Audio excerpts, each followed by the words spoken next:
be honest with you, I'm usually the other side of the camera, working with experts. I'm not that comfortable presenting. I think there's a lot of people on YouTube that are quite self-centered, quite narcissistic, and are doing it for the wrong reasons. We are trying to get people to grow food. We've got a passion for people living lighter on the earth, a passion for people locally sourcing their food, being healthy, being outside.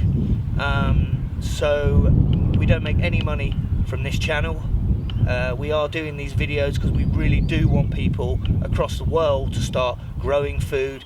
Doesn't matter if you've got a small flat in a city or you've got a big garden, everybody can grow a bit of food. It will help you, it will help the economy, it will help people's mental health.